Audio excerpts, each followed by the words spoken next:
नमस्कार दोस्तों, मेरा नाम है विमल सिंह बालाजी। स्टडी अड्डा में आपका स्वागत है। DElEd second semester fourth semester की कंबाइंड क्लासेस करा रहे हैं दिसंबर 2022 एग्जाम के लिए।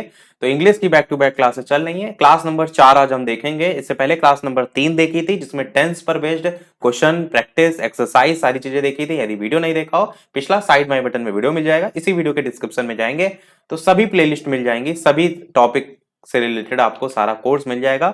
आज का जो हमारा टॉपिक होगा वो होगा प्रेपोजिशन, और इस पर बेस्ड एक्सरसाइज क्वेश्चन की प्रैक्टिस भी करेंगे। और कंप्लीट जो आपका प्रेपोजिशन है 1.5 घंटे से ऊपर का क्लास रहेगी आज की हमारी, क्योंकि थोड़ा सा टॉपिक बड़ा है, चीजों को हम आसानी से समझाएंगे और प्रश्नों की भी प्रैक्टिस साथ में करेंगे, इसलिए वीडियो आज का बड़ा होगा। और देखिए, सेकंड सेमेस्टर के कोर्स में अगर आप देखेंगे तो ऐसे आप देखेंगे प्रेपोजिशन यहां देखने को नहीं मिलेगा, परंतु पिछला पेपर उठा करके देखेंगे तो प्रेपोजिशन से क्वेश्चन आए हैं, फिल इन द ब्लैंक्स की तरीके से आए हैं। और आपको ग्रामर पोर्शन में प्रेपोजिशन, कंजंक्शन, इन सभी की जानकारी होना चाहिए। ये मत सोचिएगा कि क्या कोर्स में क्या नहीं है, क्योंकि इन्होंने एक छोटा सा यहाँ ग्रामर लिख दिया। ये ग्रामर में सब कुछ आ जाता है, इस चीज को आपको ध्यान देना है। सेकंड सेमेस्टर का कोर्स ये है और फोर्थ सेमेस्टर का कोर्स ये। फोर्थ सेमेस्टर के कोर्स में प्रेपोजिशन, हालांकि ग्रामर तो लिखा है पर उसके नीचे प्रेपोजिशन और कंजंक्शन क्लियर तरीके से लिखा गया है। तो प्रेपोजिशन दोनों सेमेस्टर के लिए है। मैं पूरा कोर्स कराने के बाद, यानी पूरा टॉपिक कराने के बाद, लास्ट में एक एक क्वेश्चन सेकंड सेमेस्टर से और फोर्थ सेमेस्टर से भी पूछूंगा। तो चलिए स्टार्ट करते हैं आज का हमारा वीडियो। तो पढ़ेंगे कैसे? सबसे पहले हम देखेंगे जो प्रेपोजिशन के टाइप होते हैं हिंदी में, उसके अंतर्गत इसकी हिंदी को हम समझेंगे। फिर हम एक पर्टिकुलर, जैसे ऑन हो गया तो उसको लेकर चलेंगे, तो उस प्रकार से हम पढ़ेंगे। तो सबसे पहले हम यहाँ पर बात करेंगे 10 टाइप्स होते हैं जो आपके प्रपोजिशन के, उनकी, और उसी के अंतर्गत हम देख लेंगे जो इनकी हिंदी है। मेन आपको हिंदी बताना है जिससे आप मतलब जो है वो निकाल सकें। तो सबसे पहला आपका होता है कालवाचक। इसको आपको याद नहीं रखना है, इसके अंतर्गत जो आपके आएंगे उनको आपको समझना है। कालवाचक मतलब कि जो समय से संबंधित हो। आप क्या कहें कि हमें वो preposition, the preposition give us the indication of time, इस प्रकार से आप कह सकते हैं। तो इसके अंतर्गत कौन कौन से आएंगे? तो सबसे पहले आपका इस प्रकार से आ जाएगा, आगे के सेंस में आप क्या कहेंगे? अहीड, AHEAD, आगे के सेंस में। इसी प्रकार अगर बात की जाए पीछे के सेंस में, तो आप कहेंगे बिहाइंड। ये कुछ इसी प्रकार की हिंदी है, इंग्लिश है, ये दोनों आपको पता होना चाहिए। इससे क्या होगा, जब आप सेंटेंस को पढ़ेंगे तो वहां पर क्या उसका अर्थ निकल रहा है वो समझ पाएंगे, इसलिए मैं ये यहाँ से स्टार्ट कर रहा हूँ। इसी प्रकार अगर बात की जाए पूर्व की, तो उसका मतलब क्या होता है? बिफोर। और इसी प्रकार अगर बात की जाए आपका बाद की, तो आप कह सकते हैं इसका मतलब होता है आफ्टर। ये आपके सभी चारों किससे संबंधित हैं? ये आपके संबंधित हैं समय से, कालवाचक इसीलिए हम इनको कहते हैं। तो इनकी इंग्लिश याद रखिएगा। मैं इसी प्रकार टोटल 10 जो प्रकार हैं प्रपोजिशन के हिंदी में, कालवाचक, स्थानवाचक, उसी प्रकार सबकी हिंदी आपको बता दूंगा। फिर उसके बाद हम पर्टिकुलर, जैसे कि ऑन हो गया, उसको लेकर हम चलेंगे। तो ये चारों आपने देख लिए। अब दूसरे की बात करते हैं। दूसरा आपका होता है स्थानवाचक, या आप कह सकते हैं the preposition give us the indication of a place. Place based आप कह सकते हैं। अब इसमें कौन कौन से? तो सबसे पहले आप कहेंगे ऊपर के सेंस में, तो ऊपर के लिए आप यूज करते हैं अबव। इसी प्रकार अगर बात करें नीचे के संबंध में, तो आप क्या कहेंगे? बिलो। इसी प्रकार आप बाहर के संबंध में अगर कहें, तो आप क्या कहेंगे? आउटसाइड। इसी प्रकार अगर भीतर के संबंध में कहेंगे, तो आप क्या कहेंगे? Inner side. इसी प्रकार पास के संबंध में कहेंगे, तो आप क्या कहेंगे? नियर। इसी प्रकार पास से ही मिलता जुलता एक और होता है आपका निकट, तो उसके संबंध में भी आप नियर का यूज करते हैं। और अगर आपसे दूर लिखा हो, तो आप वहां पर फार का यूज करते हैं, FAR। तो ये सभी आपके हो जाएंगे प्लेस से संबंधित। सबसे पहले हमने देखे आपके समय से संबंधित, टाइम से संबंधित, फिर हम प्लेस के। अब बढ़ते हैं तीसरे की। आप चाहें तो स्क्रीनशॉट पीछे जाकर ले सकते हैं वीडियो के। तीसरा आपका है दिशा से संबंधित। दिशा को हम क्या कह सकते हैं कि डायरेक्शन। द या these preposition give us the indication of direction। तो डायरेक्शन बेस्ड आपके कौन कौन से वर्ड यूज होते हैं उनको समझिए। तो सबसे पहला तो आपका होता है सामने, तो इसकी इंग्लिश आपकी होती है इन फ्रंट। इसी प्रकार अगर बात करें और तरफ के सेंस में आपका एक यूज होता है, कहते नहीं कि मेरी तरफ वो खड़ा है या मेरी तरफ आ जाओ, तो तरफ के लिए होता है आपका टूवर्ड, TOWARD। और तरफ से ही मिलता जुलता आपका क्या होता है? और भी होता है, कहते नहीं कि मेरी ओर आ जाओ, कुछ लोग मेरी ओर को मेरी तरफ कहते हैं कि मेरी तरफ आ जाओ, फिर कुछ लोग कहते हैं और, तो दोनों के लिए आपका टू वर्ड जो है वो यूज होता है। इसी प्रकार आपका होता है आर पार, आर पार, तो इसके लिए यूज होता है आपका अक्रॉस। इसी प्रकार आपका यूज होता है आस पास, इसके लिए आपका यूज होता है नियर बाई, ये आपका हो गया इसके लिए। और अगर केवल पार लिखा हो, आर पार की जगह केवल पार लिखा हो, तो उसके लिए भी अक्रॉस ही यूज होता है, इस चीज का भी ध्यान रखिएगा। तो ये इतने होते हैं आपके डायरेक्शन बेस्ड, जो कि हिंदी में हम दिशा सूचक कहते हैं। हिंदी से थोड़ा बहुत जोड़ के मैं इसलिए बता रहा हूँ, कुछ लोगों को पूरी इंग्लिश नहीं समझ में आएगी, कुछ लोगों को हिंदी से ही चीजें समझ में आती है, तो हिंदी और इंग्लिश दोनों को मिलाकर मैं इसलिए समझा रहा हूँ। ये हो गया डायरेक्शन। अब अगला होता है आपका साधनवाचक, जिसे हम क्या कहते हैं, indication of medium. These preposition, मैं यहाँ पर पहले मीडियम लिख देता हूँ, MEDIUM, इसको हम क्या कहेंगे, these preposition give us the indication of medium. Hindi में हम क्या कहते हैं इसे, साधनवाचक। अब देखिए इसमें क्या क्या होते हैं, तो सबसे पहले आपका होता है द्वारा। हम कहते नहीं कि मैं उसके द्वारा पास हो गया, इस प्रकार से, तो द्वारा को इंग्लिश में हम कहते हैं थ्रू, THROUGH, ये होता है थ्रू। इसी प्रकार होता है आपका बलबूते, आपने वर्ड सुना होगा बलबूते, मैं मेहनत के बलबूते पास हुआ, तो बलबूते का भी मतलब होता है आपका थ्रू, THROUGH, तो दोनों का ही आपका होता है इसका मतलब। इसी प्रकार मीडियम में आपका कारण भी आता है, कारण तो आप सभी जानते हैं, इसका मतलब होता है रीजन, कहते हैं कारण बताओ, रीजन बताओ। इसी प्रकार हेतु आपका होता है, तो वो आपका होता है अर्थ फॉर के संबंध में। इसी प्रकार थ्रू में ही आपका जरिए भी आता है, कि उसके जरिए मैंने काम कराया, उसके थ्रू मैंने काम कराया। ये जो मैं चीजें बता रहा हूँ, इसको समझना इसलिए भी जरूरी है ताकि आप सेंटेंस का अर्थ निकाल सकें, क्योंकि जब तक आपको सेंटेंस ही नहीं समझ में आएगा क्या क्या रहा है, तो आप कैसे उसको किसी भी फॉर्म में जो है वो चेंज करेंगे। तो यहाँ पर आपके ये हो गए। एक और आपका बचा, वो होता है सहारा। सहारे के सेंस में हम सपोर्ट का यूज करते हैं, तो सभी आप जानते होंगे, SUPPU नहीं होता है, ORT होता है, सपोर्ट। तो ये आपके सभी हो गए, 4 हो गए। अब देखते हैं हमारा पांचवा, स्क्रीनशॉट आप ले सकते हैं, पांचवा देखते हैं। पांचवा आपका कह रहा है समतावाचक। समता को हम क्या कहते हैं, तो कह सकते हैं आप इक्वलिटी बेस्ड। तो देखिए समतावाचक में क्या है, जैसे हम कहते नहीं कि आपका वो व्यक्ति उसके समान है, तो समान के सेंस में आप यूज करते हैं इक्वल का, EQUAL। इसी प्रकार तरह का यूज करते हैं, तो इसका मतलब होता है लाइकवाइज, LIKEWISE। इसी प्रकार आपका बराबर के संबंध में भी आपका इक्वल आता है, योग्य के संबंध में आपका अपोजिट आता है, पर उसका यूज आपका इतना नहीं होता है। हाँ, तो आप ये अभी याद रख सकते हैं, जैसा कि मैंने उसके जैसा काम किया, तो इसके लिए लाइक वाइज यूज करते हैं हम। तो इतना आपके समता में काफी है। छठा देखते हैं, मैं जो केवल जब से ज्यादा यूज होते हैं उन्हीं को यहाँ पर लिख रहा हूँ। छठा होता है आपका विरोधवाचक, यानी कि अपोजिशन। तो अपोजिशन OPPOSITION। अब अपोजिशन में आप क्या कहेंगे, तो सबसे पहले तो आप विपरीत लिखते हैं, तो विपरीत आप सभी जानते हैं अपोजिट होता है। उल्टा होता है तो वो भी आप अपोजिट लिखते हैं। तो विरुद्ध आपका जब पूछा जाएगा, इसको याद रखिएगा, इसमें विरुद्ध कहते हैं अपोज्ड, OPPOSED, ये ध्यान रखिएगा, ये आपका इससे। तो 6 हो गए। अब देखते हैं हमारा सातवां। सातवां होता है आपका हेतुवाचक, या जिसे हम कहते हैं पर्पस बेस्ड।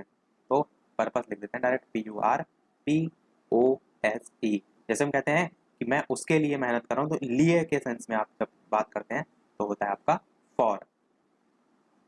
या एक और यूज होता है सिवा, कि मैं उसके सिवा और कुछ नहीं खाता, या उसके सिवा, तो इसके सेंस में आपका होता है सॉर्ट ऑफ। अच्छा, ये सब आपके हिंदी आपको स्पीकिंग में भी हेल्प करते हैं, आपको इन सब पता होनी चाहिए नॉर्मल नॉर्मल। तो आप जो नॉर्मल भाषा में बोलना चाहते हैं अगर इंग्लिश, तो ये सारी चीजें बेसिक आपको पता होना चाहिए, तो आपकी स्पीकिंग भी अच्छी होगी, और आपकी स्पीकिंग अच्छी होगी तो अच्छी है बात है आपके लिए। सातवां हो गया। अब बात करते हैं आठवें की। तो आठवां होता है आपका सहचरवाचक, जिसे हम क्या कह सकते हैं, कॉम्पेनियनशिप कहते हैं। लेकिन स्पेलिंग में लिख देता हूँ, COMPANIONSHIP,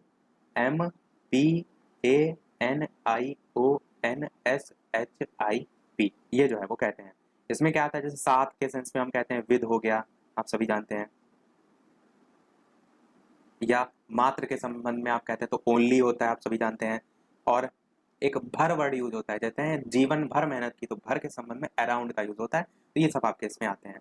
नवा आपका देखते हैं, नवा आपका हो जाएगा संग्रह सूचक, जिसे हम कहते हैं कॉम्प्लीशन, COMPILATION।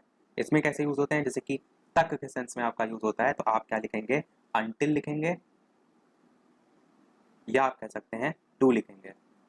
यूज आपका इसका जब तक के सेंस में भी होता है, चलिए इसके आगे मैं जब भी वर्ड यूज जोड़ देता हूँ, जब तक के सेंस में, ये आपका हो गया।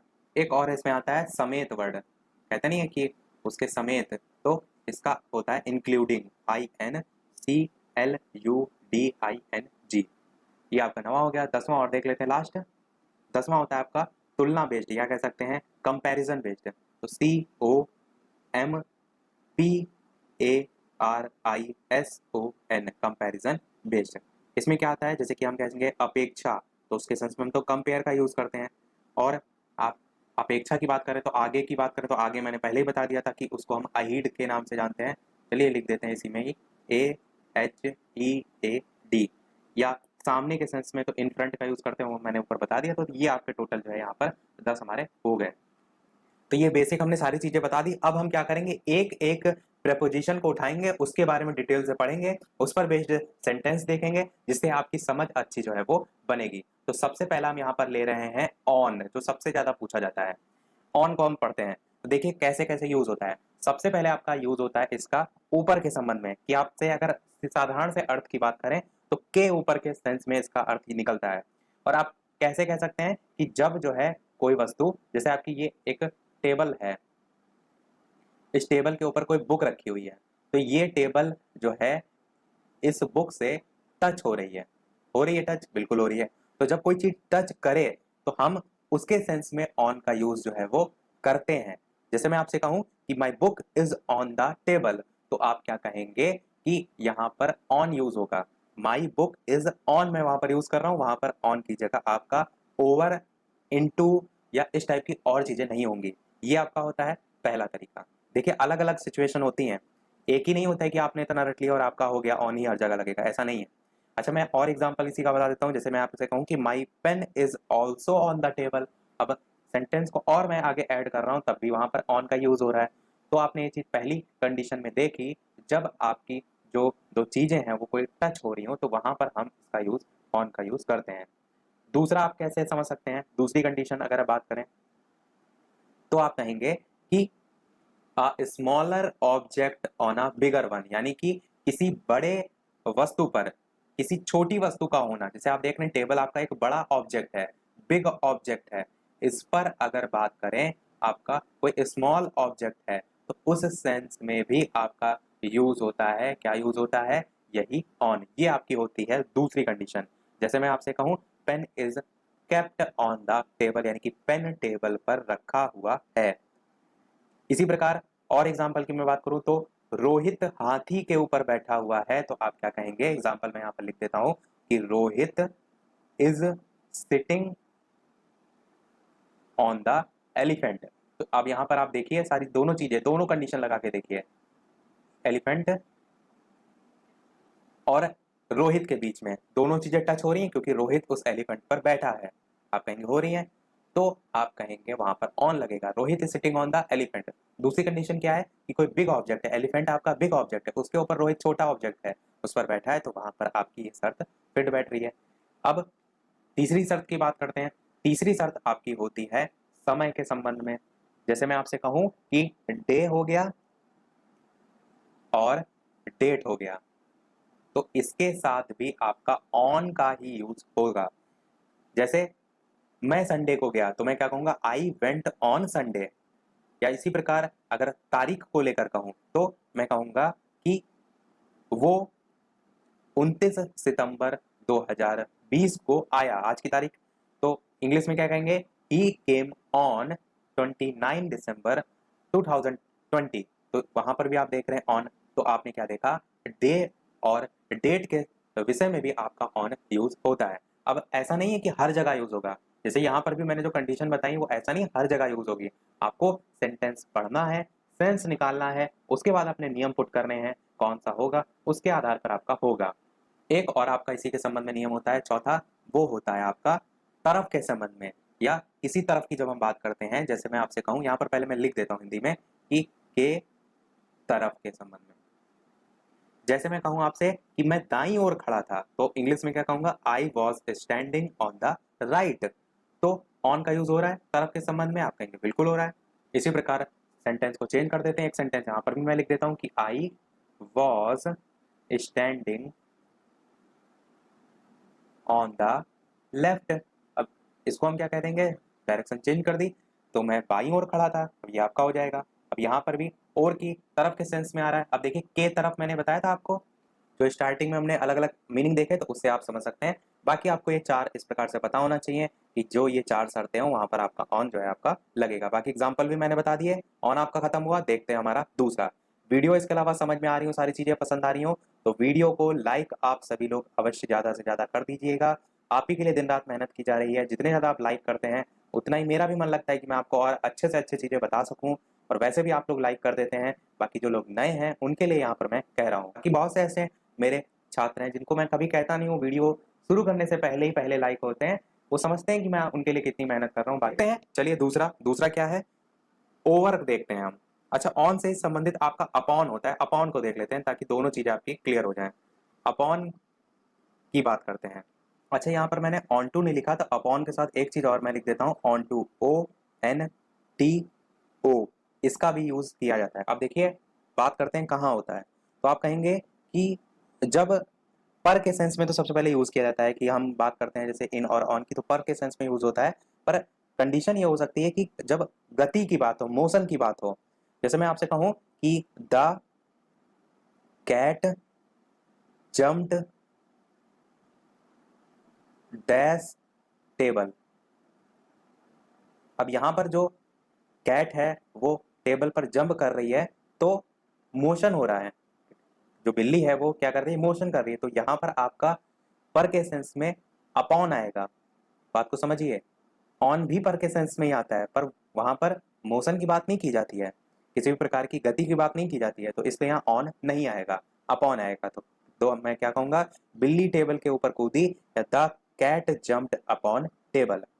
इसी प्रकार और एग्जाम्पल क्या हो सकते हैं, एक मकड़ी मेरे सिर के ऊपर गिरी, मैं क्या कहूंगा, अ स्पाइडर फेल, फेल मतलब होता है गिरना, अपॉन माई हेड। ये आपके इसी प्रकार के एग्जाम्पल हो जाएंगे।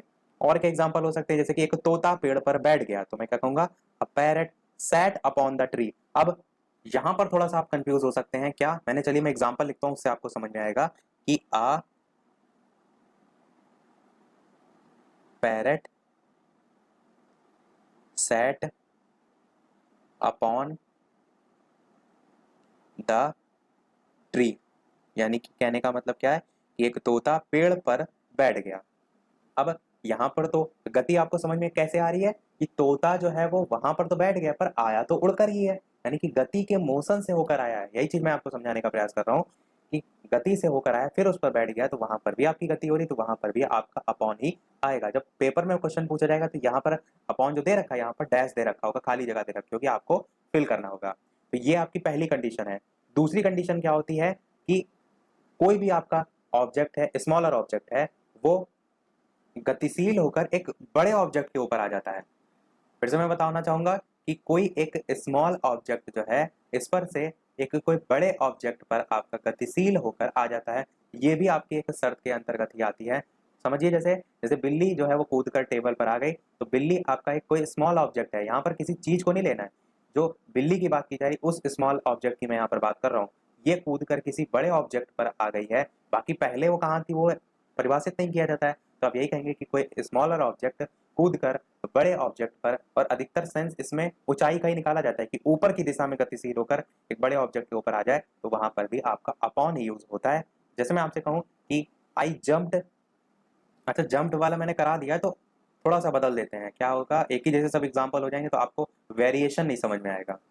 तो जैसे एग्जाम्पल मैं यहाँ पर लिख देता हूं, broom came upon the table by itself. और यहां पर जो अपॉन दे रखा है, यहां पर फिल इन द ब्लैंक्स लिखा होगा। सेंटेंस आपका है broom came dash the table by itself, मतलब क्या इसका, ब्रूम मतलब होता है झाड़ू, झाड़ू जो है वो अपने आप टेबल पर आ गया, टेबल लिखा है ना upon the table by itself, अपने आप से। अब समझ में आपको आ रहा है कि जो मैंने स्टार्टिंग में हिंदी बताई थी इटसेल्फ इन सब की, वो कैसे यूज होगी, आप इस सेंटेंस का अर्थ निकालेंगे तभी तो आप समझ पाएंगे कि सेंटेंस क्या कह रहा है, तभी तो आप यहाँ पर समझेंगे कि जो आपका एक छोटे ऑब्जेक्ट से छोटा ऑब्जेक्ट कोई बड़े ऑब्जेक्ट पे जा रहा है, तो यहाँ पर आपका अपॉन जो है इसीलिए आ जाएगा। और ये जो मैंने सेकंड वाला ऑन टू लिखा था, इसकी अगर बात करें तो इसका भी यूज पर के ही सेंस में होता है, आपसे ज्यादा नहीं पूछ रहा था। मैं एग्जांपल में कह दूं, जैसे कि आम पेड़ के ऊपर से गिरा, तो आप क्या कहेंगे, the mango fell onto the tree, इस टाइप की चीजें होती हैं। या मैं कहूं कि मैं कूद कर घोड़े पर बैठ गया, तो I jumped onto the horse, इस प्रकार से एग्जाम्पल होते हैं, पर आपसे ये ज्यादा नहीं पूछा जाता। अपॉन और ऑन को पूछा जाता है, तो दोनों ध्यान रखिएगा। बता मैंने ऑन टू भी दिया है ताकि कोई चीज आपकी छूटे ना। अब बात करते हैं हमारा नेक्स्ट, जो कि है आपका ओवर। यहाँ पर नंबर मैं नहीं लिख रहा हूँ, डायरेक्ट लिख रहा हूँ, ओवर आपका जो है वो नेक्स्ट प्रोपोजिशन हो जाएगा। अब ओवर की बात करें तो इसका किस सेंस में आता है, तो इसका भी सेंस वही होता है, ऊपर के संबंध में, के ऊपर के संबंध में। यूज की अगर बात करें तो सबसे पहली कंडीशन इसकी होती है कि बिना छुए हुए, इसका इस्तेमाल के ऊपर बिना छुए हुए के अर्थ में होता है। तो मैं पहले में विदाउट टच लिख देता हूं ताकि ताकि कीवर्ड से आपको समझ में आता रहे। अब एग्जाम्पल की अगर बात करें कि कैसे, तो आप क्या कहेंगे, मैं रस्सी के ऊपर से कूदा, तो अब यहां पर आप क्या लिखेंगे, आई जम्प्ड डैश द रोप। अब आपको यहां पर फिल करना है, तो मैंने क्या बताया कि जब विदाउट टच की बात करें, जैसे रस्सी होती है इस प्रकार से आपकी होती है, कोई आता है तो इस साइड से कूदता है, ये तो आपकी 3D में यहाँ पर नहीं बन पाएगी, तो इसी के ऊपर से कूदा जाता है, तो हम क्या कहेंगे, आई जम्प्ड डैश द रोप, मतलब ओवर द रोप। समझ रहे हैं आप कि जब बात की जाए ऊपर से बिना छुए हुए, तो अबव विदाउट टच के सेंस में इसका यूज होता है।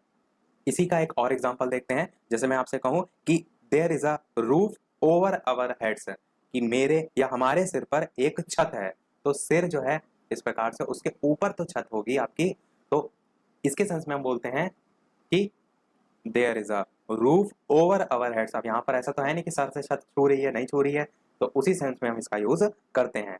ये तो हो गया हमारा पहला कंडीशन।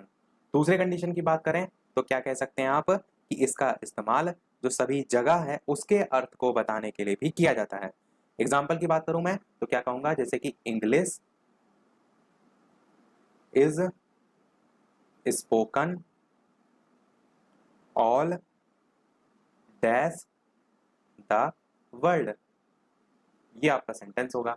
अब यहां पर मैंने क्या सेंस बताया आपको, सभी जगह, यानी कि जो भाषा है, अगर आप इसकी हिंदी निकालेंगे सेंटेंस की, कि अंग्रेजी पूरी दुनिया में बोली जाती है, सभी जगह बोली जाती है, तो उस सेंस में भी आपका ओवर का यूज होता है, यानी कि English is spoken all over the world. समझ रहे हैं आप कि किस प्रकार से आपके सारे रूल यहाँ पर बिल्कुल फिट बैठेंगे। अब आपको क्या करना है, आपको भैया करना है ज्यादा से ज्यादा प्रैक्टिस। प्रैक्टिस आप नहीं करेंगे, कथा कहानी की तरह यहाँ देखेंगे, कुछ भी दिमाग में नहीं रहेगा। जब पेपर में आता है तो सब एक जैसा लगता है, क्योंकि देखिए पर के सेंस में आपका ऑन भी होता है, ओवर भी हो रहा है, तो सब जब एक ही जैसे होंगे, जब पेपर में आएगा तो सब एक ही जैसा आपको लगेगा। इसीलिए मैं कह रहा हूँ कि प्रैक्टिस कीजिए और ये जो रूल बताए जा रहे हैं इनको अप्लाई कीजिए, तब आपका कैसे भी घुमाकर प्रश्न पूछा जाए आप आसानी से कर लेंगे। एक और यहाँ पर रूल लगता है, पहला रूल विदाउट टच, दूसरा सभी जगह के सेंस में, और तीसरा होता है आपका से अधिक के सेंस में। एग्जाम्पल की अगर मैं बात करूं तो क्या कह सकता हूं कि जैसे राहुल 50 उम्र से अधिक है, या हम कहें इंग्लिश में कि राहुल इज ओवर 50, तो आप समझ रहे हैं कि से अधिक के भी सेंस में राहुल और इज और डैश 50। अब यहां पर आपसे पूछा जाएगा कि आप फिल कीजिए, क्या प्रेपोजिशन फिल कीजिए, तो आप क्या कहेंगे, से अधिक के सेंस में भी होगा, तो ओवर यहां पर भी आपका हो जाएगा। तो ये आपके तीन कंडीशन होते हैं किसकी, ओवर की। सेंटेंस भी मैं साथ में इसलिए बता रहा हूं ताकि आपकी प्रैक्टिस हो जाए। अब देखते हैं हमारा अगला, यानी कि विद इन, WITHIN, ये आपका क्या है, विद इन। विद इन की अगर बात करें तो हम क्या कह सकते हैं, समय अवधि जो है उसके जब अंदर की बात की जाए, मैं यहां पर लिख भी देता हूं, समयावधि जो है इसके अंदर की बात की जाए, या इंग्लिश में हम इसको क्या कहेंगे कि with in a time period. ये आपका हो जाएगा। इसी को आप दूसरे सेंस में भी कह सकते हैं कि इसका इस्तेमाल समय के खत्म हो जाने से पहले के अर्थ को बताने के इस्तेमाल में होता है। एग्जाम्पल जैसे मैं आपसे कहूं तो क्या कह सकता हूं, I can run 1 kilometre with in 5 minutes. चलिए एग्जाम्पल मैं यहाँ पर लिख भी देता हूँ। एग्जाम्पल आपका जैसे हो जाएगा, I can run 1 kilometre with in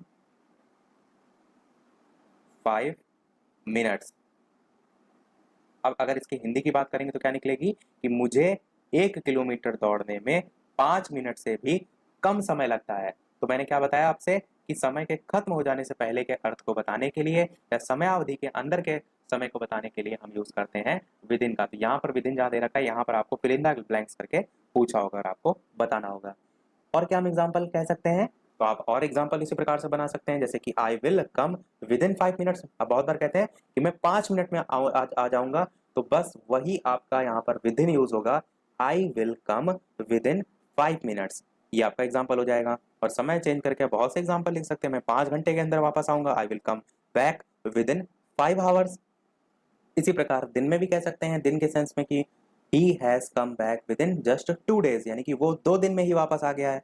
या कह सकते हैं कि I will come home with in 2 minutes, मैं 2 मिनट के अंदर पर या मैं 2 मिनट के अंदर घर आ जाऊंगा। तो ये सभी इसके एग्जाम्पल हो जाएंगे। तो यही आपकी एक इसमें विद इन में शर्त होती है। तो जो मेन मेन पॉइंट है मैं वो आपको बता रहा हूँ, ज़्यादा खिचड़ी नहीं पका रहा हूँ। ऐसा ना हो कि मैं बता बहुत सारी चीज़ें दूँ फिर आपको समझ में कुछ ना आए।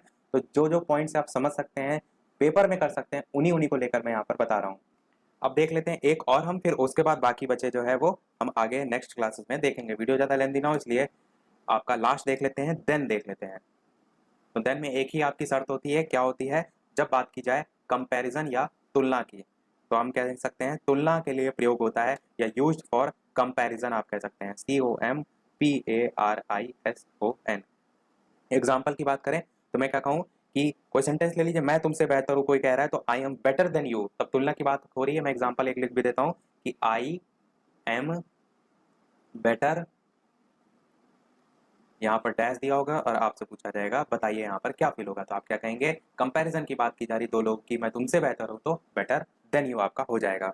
इसी प्रकार जैसे हम कह सकते हैं वी आर टॉलर डैश ही। अब यहाँ पर भी कंपैरिजन की बात की जा रही कि जो है हम उससे जो है वो लंबे, तो जब कंपैरिजन की बात की जाए तो आप क्या फील करेंगे, देन, यानी कि यहाँ भी हो जाएगा we are taller than he, यानी कि हम उससे लंबे हैं, ये इसका अर्थ जो है वो निकलेगा। तो यही मेन इसमें होती है शर्त आपकी, तो याद रखिएगा। बाकी और भी बहुत से हैं, उनको सीरियल से जो है वो देखेंगे। तो सबसे पहले बात करते हैं इन की। तो अगर केवल अर्थ की बात करें इनका, तो किसके सेंस में होता है, आप कहेंगे मे के अर्थ में इसका अर्थ होता है, इन के अर्थ में। अब सेंटेंस में अगर बात करें तो सबसे पहला आपका हो जाएगा समय, यानी कि टाइम के जो है वो संबंध में। सबसे पहला समय, जैसे मैं आपसे कहूं कि आई वॉज बॉर्न इन अप्रैल, मैं जनवरी में जो है वो पैदा हुआ था, तो वहां पर हम क्या यूज कर रहे हैं, इनका यूज कर रहे हैं समय के संबंध में। चलिए मैं एक एग्जाम्पल लिख भी देता हूं, आई वॉज बॉर्न डैश जनवरी, नहीं अप्रैल, क्योंकि मेरा बर्थडे होता है 17 अप्रैल को, इसलिए मैंने चलिए अप्रैल लिख दिया। तो यहाँ पर आप क्या फिल करेंगे, इन फिल करेंगे। मैंने आपसे क्या कहा, समय के संबंध में और में अर्थ निकल रहा हो तब आपका इन यूज होता है। और किस किस प्रकार से हो सकता है, तो आप जैसे कहेंगे समय के अर्थ में ही आपका क्या हो सकता है, तो इन 2 ईयर्स, जैसे हम कहते हैं इन 2 ईयर्स, तो ये भी यहाँ पर बात किसकी की जा रही है, 2 साल, यानी कि समय की बात की जा रही है। और हम क्या कह सकते हैं, जैसे कि इन 1 डे, तो हम क्या कहेंगे कि एक दिन में, यहाँ पर भी देखिए समय की बात की जा रही है। या हम कह सकते हैं इन कोई भी ईयर ले लीजिए, 2006, तो इन 2006, यानी कि 2006 में। इसी प्रकार 2012 में।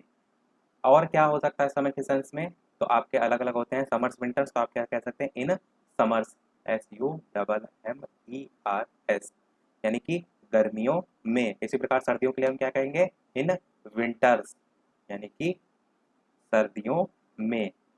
और एक ही पर्टिकुलर डे की अगर बात करें तो जैसे कि सुबह शाम हम यूज करते हैं, तो इन मॉर्निंग या इन द मॉर्निंग आपका ज्यादा सही होगा, इन द मॉर्निंग, तो आपका क्या आ रहा है यहाँ पर, सुबह में। या इसी प्रकार इन द इवनिंग, यानी कि शाम में। आपने समझा कि किस किस प्रकार से समय के अर्थ में ही इसका अलग अलग जगह जो है वो यूज हो सकता है। इसी प्रकार जैसे कि आपका मंथ के लिए यहाँ पर भी यूज हुआ है, तो मंथ भी आपका एक समय दर्शाने के लिए होता है, इन जनवरी, इन मार्च, तो ये ध्यान रखिएगा। ये हो गई आपकी पहली कंडीशन। अब हम बात करते हैं दूसरी कंडीशन की। तो दूसरी कंडीशन आपकी क्या होगी, जब किसी बड़ी जगह की बात की जा रही है, चाहे वो कोई देश हो गया या कोई शहर हो गया, तो हम क्या कहेंगे, with large places, with large places.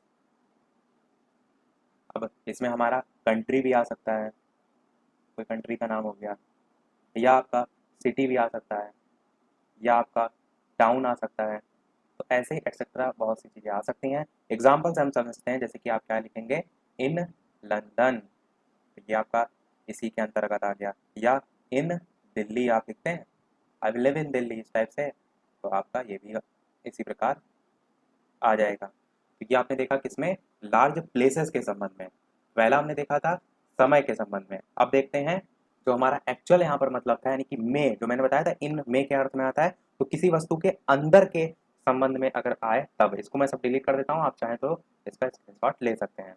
तो क्या कहेंगे हम तीसरा, कि किसी वस्तु या इन सम ऑब्जेक्ट, आप लिख सकते हैं इन सम ऑब्जेक्ट। अब जैसे कि आप क्या कहें कि इन जग, यानी कि जग में, इसी प्रकार इन मोबाइल, या इसी प्रकार कह सकते हैं इन बुक। तो किसी भी पर्टिकुलर ऑब्जेक्ट की बात की जा रही हो और उसके अंदर, जैसे किताब के अंदर हम पढ़ते हैं, ऐसा तो है नहीं किताब पर पढ़ रहे हैं तो किताब झांकने का काम, तो इस प्रकार से जो सेंस निकलता है उसको ध्यान देते हुए आपको ये कंडीशन याद रखनी होगी। अब क्या करते हैं हम, इस पर बेस्ड कुछ एग्जाम्पल देखते हैं। देखिए एग्जाम्पल ही आपको मेन समझने हैं, क्योंकि जो प्रश्न आपके आते हैं वो एग्जाम्पल बेस्ड ही जो है वो आते हैं। We have read it, fill in the blanks, book. ये आपका हो गया। कहने का मतलब क्या है, हमने या किताब में पढ़ा जो है वो है, ये आपकी इसकी हिंदी हो जाएगी। इसी प्रकार एक और सेंटेंस लेते हैं, जो ऊपर हमने अभी देखे थे प्लेस के संबंध में, उस पर बेस्ड है। जैसे मैं आपसे क्या कहूँ, he will study dash America. अब यहाँ पर आपको फिल करना है, तो ये आपका प्लेसेस के संबंध में हो गया था। और समय के संबंध में मैं एक और देख लेता हूँ, जो कि स्टार्टिंग में मैंने बताया था, I will leave dash half an hour. तो ये देखिए आपके तीन हैं। अब देखिए इसको समझिए और खुद से जो है वो फिल कीजिए। सबसे पहला कह रहा है कि we have read it dash book, तो आपका सेंस अर्थ का क्या निकलेगा इस सेंटेंस का, कि हमने, वी मतलब हमने, हैव मैं पहले भी पढ़ा चुका हूँ कि आपको हेल्पिंग वर्ब सभी पता होने चाहिए कहाँ किस में जो है वो लगती है। तो वी हैव रीड इट, यानी कि हमने या किताब में पढ़ा था, सेंस निकलेगा। तो यहाँ पर बुक्स में पहले क्या आएगा, इन आएगा, इन बुक। और मैंने क्या बताया था आपको कि किसी भी ऑब्जेक्ट के अंदर बात की जाए, जैसे यहाँ पर जो पुस्तक है इसके अंदर की बात की जा रही है, इन जग, इन बुक, इन मोबाइल, तो आपका क्या आता है, इन आता है। पहला आपने देख लिया। तो दूसरा, he will study dash America.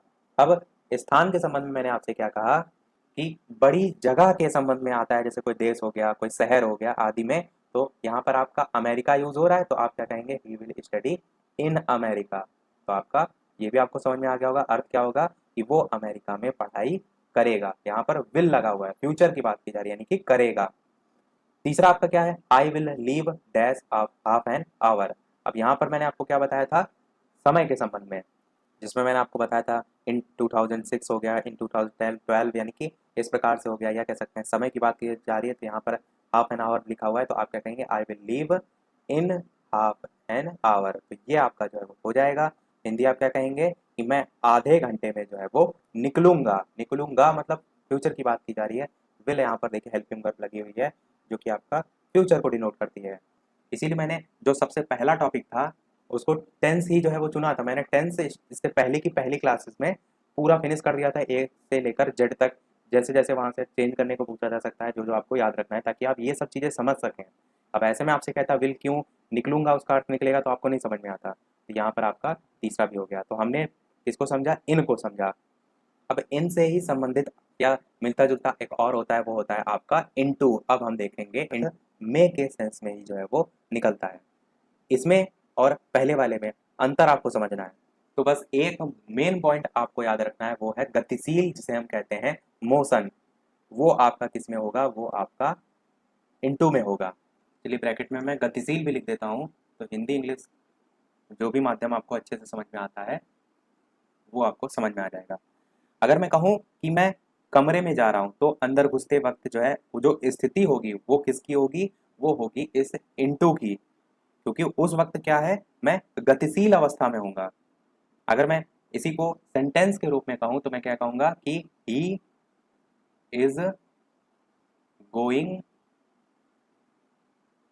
Dash the room. अब यहाँ पर क्या होता है, यहाँ पर सेंटेंस के आगे इस प्रकार से इन और ऑब्लिक इनटू दिया होता है। अब आप समझेंगे यहाँ पर कि इन का भी अर्थ में होता है, इनटू का भी अर्थ में होता है। अब यहाँ आप क्या लगाएं, तो मैंने क्या बोला कि जब मोशन यानी कि गतिशीलता की बात की जाए, मैंने अभी बताया आपको कि अगर मैं कहूँ कि मैं कमरे में जा रहा हूँ, तो अंदर घुसते वक्त की जो मेरी स्थिति होगी वो क्या होगी?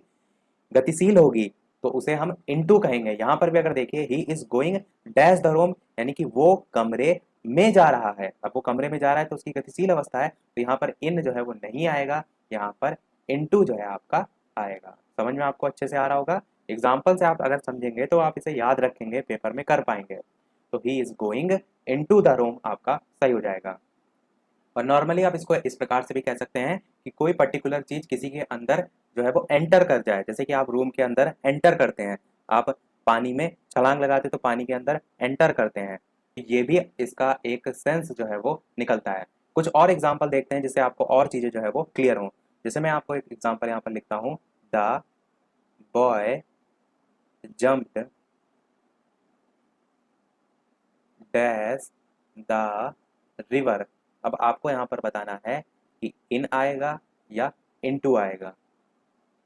अब मैंने अभी क्या बोला आपसे, जब गतिशील की बात की जाए, कोई चीज़ किसी में एंटर की बात की जाए, तो आप यहाँ पर देखेंगे the boy jumped dash the river, यानी कि लड़का पानी में कूद गया।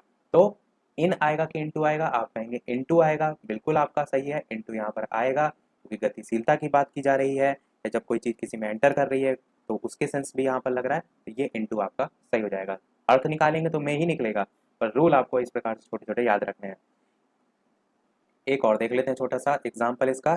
जैसे मैं आपसे कहूँ कि the car dashed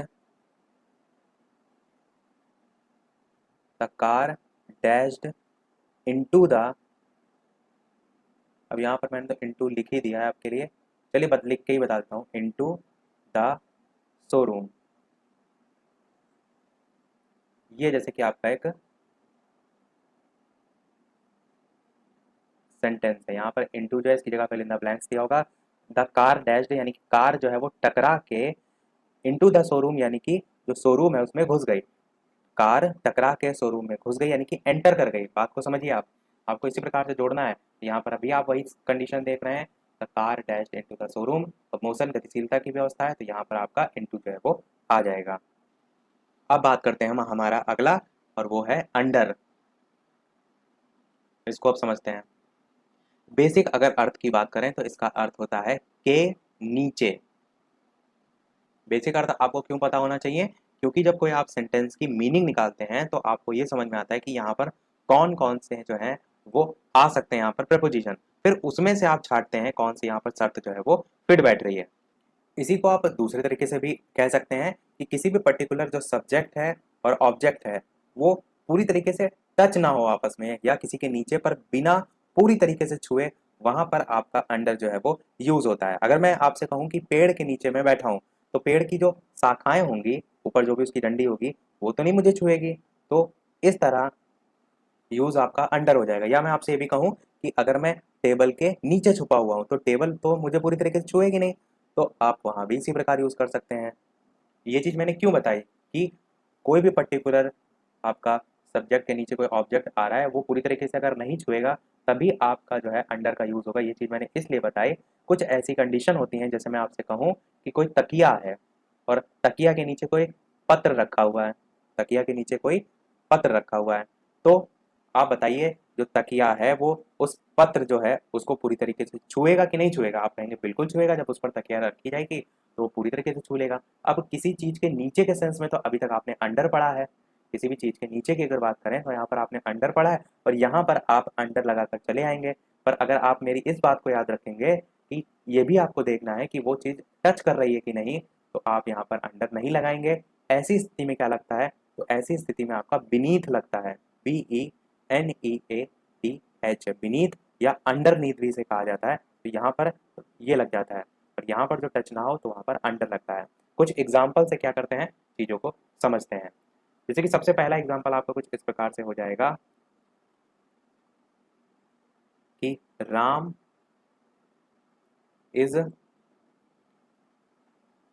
hidden under की जगह डैश लगा होगा the bed.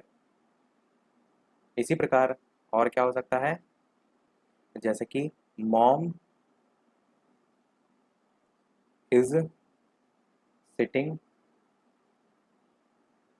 Dash the tree, ये आपका हो जाएगा। तो इन्हीं दोनों को पहले देख लेते हैं। तो आप क्या कहेंगे, Ram is hidden dash the bed, तो जो राम है वो बिस्तर के नीचे छिपा हुआ है। तो आप यहाँ पर देखेंगे बिस्तर और जो राम है वो आपका अलग अलग है, टच तो कर नहीं रहा है, तो इसके लिए आप यहाँ पर अंडर जो है वो यूज करेंगे। और नीचे के सेंस में भी आपका आ रहा है, मैंने बताया था किसी के नीचे पर भी आपको अर्थ देखना है, तो Ram is hidden under the bed आपका हो जाएगा। सेम चीज mom is sitting dash the tree. अब सिचुएशन में अलग अलग देखें तो यहाँ पर ऑन भी लग सकता है कि mom is sitting on the tree, पर मैंने क्या कहा, ब्रैकेट में आपको अधिकतर लिखा देखने को मिलता है कि इसमें इसमें आपको सेलेक्ट करना है। और अगर नहीं लिखा है तो ऐसा आपसे पूछा ही जाता है कि पर्टिकुलर वहां पर सिंगल ही जो है वो यूज हो। तो यहाँ पर आपका क्या हो जाएगा, mom is sitting under the tree आपका सही हो जाएगा, सेम ऊपर वाली सिचुएशन आपकी लग जाएगी। इसी प्रकार एक दो और एग्जाम्पल देख लेते हैं, क्योंकि मेन आपके एग्जाम्पल ही की प्रैक्टिस पर बेस्ड सारी चीजें हैं। जैसे कि आपका एक एग्जाम्पल हो जाएगा, my feet are dash the table. इसका अर्थ का आप क्या निकालेंगे कि मेरे जो पैर हैं वो या मेरे जो पाँव हैं वो टेबल के नीचे हैं। तो टेबल और जो पाँव हैं यानी पैर हैं वो अलग अलग हैं, टच नहीं हो रहे हैं। और किसी चीज़ के नीचे की बात की जा रही हो तो दोनों अगर कंडीशन आप अप्लाई करेंगे तो यहाँ भी इसी प्रकार आपका अंडर जो है वो आ जाएगा, my feet are under the table. इसी प्रकार और भी बहुत से एग्जाम्पल हो जाएंगे, जैसे कि the cat is sitting under the chair, यानी कि बिल्ली कुर्सी के नीचे बैठी है। अब एक और कंडीशन होती है, उसको और देख लीजिए। दूसरी कंडीशन यहाँ पर क्या होती है, अंडर में ही अगर बात करें तो आप कहेंगे कि किसी चीज के उपयोग की बात करें तो उससे कम के अर्थ में जो है भी अंडर का यूज किया जाता है। जैसे मैं आपसे कहूं कि सी वॉज डैश एज, अब यहाँ पर जो बात की जा रही है जो मैंने बताया उसी के संबंध में, तो आपका यहाँ पर क्या आएगा, अंडर एज। मैंने आपको क्या कहा कि इसका उपयोग से कम के अर्थ में भी किया जाता है, जैसे लेस देन, यंगर देन, इस टाइप के जो वर्ड होते हैं उसके अर्थ के सेंस में। तो सी वॉज अंडर एज आपने काफी बार सुना भी होगा, तो उस अर्थ में भी आपका होता है। बाकी आपका इसमें जो है वो इतने ही आते हैं। बात करते हैं नेक्स्ट की। नेक्स्ट है आपका जो है वो ऑफ। आधा घंटा तक ही हम देखेंगे, जितने इसमें कंप्लीट हो जाएंगे उतने देखेंगे, बाकी जो बचे हैं वो फिर हम अगली क्लास में देखेंगे, क्योंकि आधा घंटा से ऊपर फिर आपको भी बोरिंग लगेगा और चीज़ें समझ में नहीं आएंगी। तो आधा घंटा तक देखेंगे, 20 मिनट की क्लास अभी तक जो है वो हो चुकी है। का, की, के, इस प्रकार के ऑफ के अर्थ के सेंस की अगर बात करें नॉर्मल अर्थ की तो जो है वो निकलता है। अच्छा, एक काम हम ये भी कर सकते हैं कि हमने अभी अंडर देखा, तो अंडर से रिलेटेड आपका अंडर नीथ भी होता है, तो बीनीथ भी होता है, उसको देख लेते हैं फिर हम ऑफ को देखेंगे। आपका क्या होता है, बीनीथ जो मैंने अभी आपको बताया था, बीनीथ BENEATH होता है, और आपका अंडरनीथ भी होता है इसी का। तो इसको देख लेते हैं क्योंकि यह इससे जस्ट पहले वाले से ही रिलेटेड है। मैंने अभी आपको बताया एक एग्जाम्पल के जरिए कि कोई भी पर्टिकुलर आपका सब्जेक्ट और ऑब्जेक्ट है वो यदि आपका आपस में टच हो रहे हैं, जैसे मैंने आपको एक तकिया और एक जो लेटर है, पत्र है, उसको समझा कर बताया था कि वो टच हो रहे हैं, तो उस सेंस में आपका बीनीथ का यूज जो है वो होता है या अंडरनीथ का यूज जो है वो होता है। जैसे एग्जाम्पल की अगर बात करें तो आप क्या कह सकते हैं कि my room is underneath your room, यानी कि मेरा कमरा आपके कमरे के नीचे है। लिख भी देता हूं मैं क्योंकि हो सकता है कुछ लोग नोट्स वगैरह बना रहे हो। My room is dash your room, ये आपका सेंटेंस है। यहाँ पर आपका क्या आ जाएगा, यहाँ पर आपका अंडरनीथ जो है वो आ जाएगा, यानी कि मेरा कमरा आपके कमरे के नीचे है। इसी प्रकार आप ये भी कह सकते हैं कि my house is underneath your house, यानी कि मेरा घर आपके घर के नीचे है। जैसे यहाँ पर रूम के संबंध में एग्जाम्पल हो गया, तो इसी प्रकार आपसे हाउस के संबंध में भी जो है वो पूछा जा सकता है। इसी प्रकार जो मैंने अभी आपको बताया था क्या, कि माई या पैसे तकिए के नीचे है, तो the money is underneath below, इस प्रकार से वो मैंने आपको बता दिया था। अब बीनीथ वाले कुछ एग्जाम्पल देखते हैं, जैसे कि आप क्या कहें, the pen is dash my copy, ये आपका सेंटेंस है। The pen is beneath my copy आपका हो जाएगा। अर्थ क्या निकलेगा कि पेन मेरी कॉपी के नीचे है, तो यहाँ पर आपका बीनीथ जो है वो आ जाएगा। इसी प्रकार आपके और भी एग्जाम्पल हो जाएंगे, जैसे कि हर फोटोग्राफ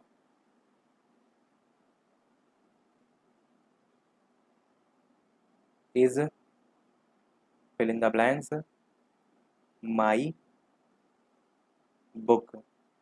अगर आप देखेंगे प्रीवियस ईयर डीएलएड के, तो अधिकतर क्या किया जाता है, प्रश्न में उसी से मिलते जुलते जो होते हैं वो ऑप्शन में दे दिए जाते हैं।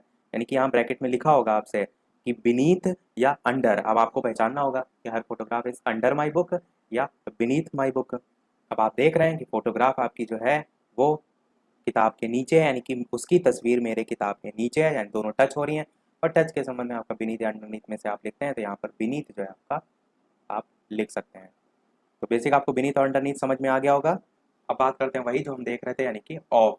ऑफ को जो है वो कंटिन्यू करते हैं। ऑफ का मैंने अर्थ क्या बताया था, का के संबंध में, की के संबंध में या के संबंध में।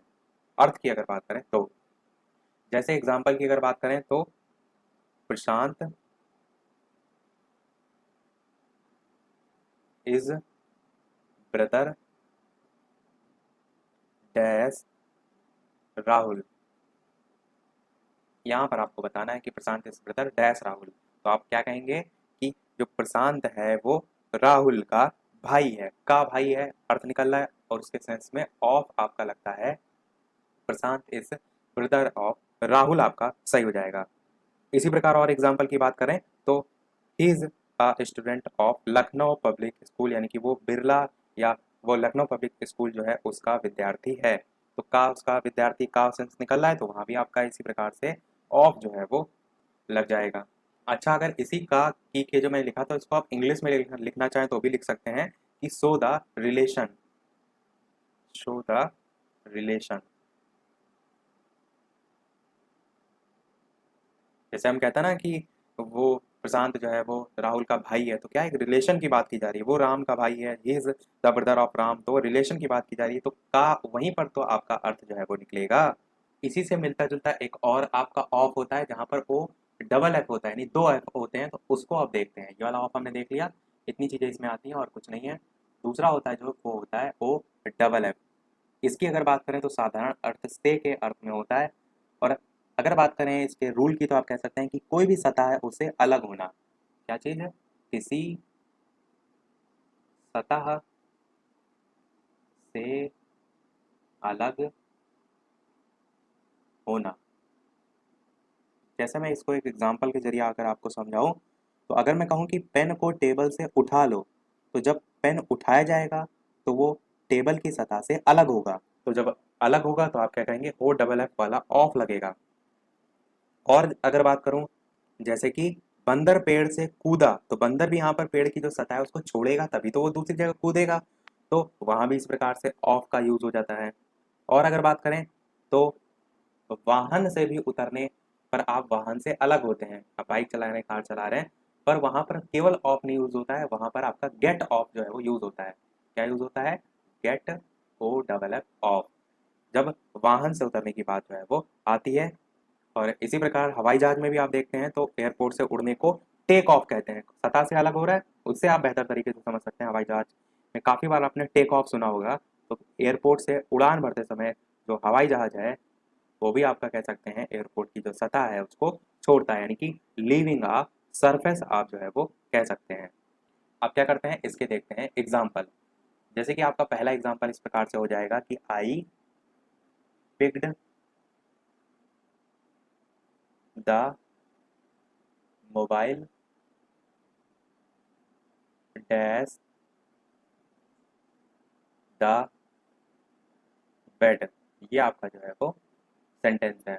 अब इसका अर्थ समझिए, क्या मैंने मोबाइल को बिस्तर से उठाया, उठा रहे हैं मोबाइल को तो उसकी जो सतह है उससे वो अलग हो रहा है, यानी कि आपका क्या हो जाएगा, I picked the mobile of the bed, यानी कि ओ डबल एफ आपका सही हो जाएगा। तो ये आपके रूल रेगुलेशन होते हैं।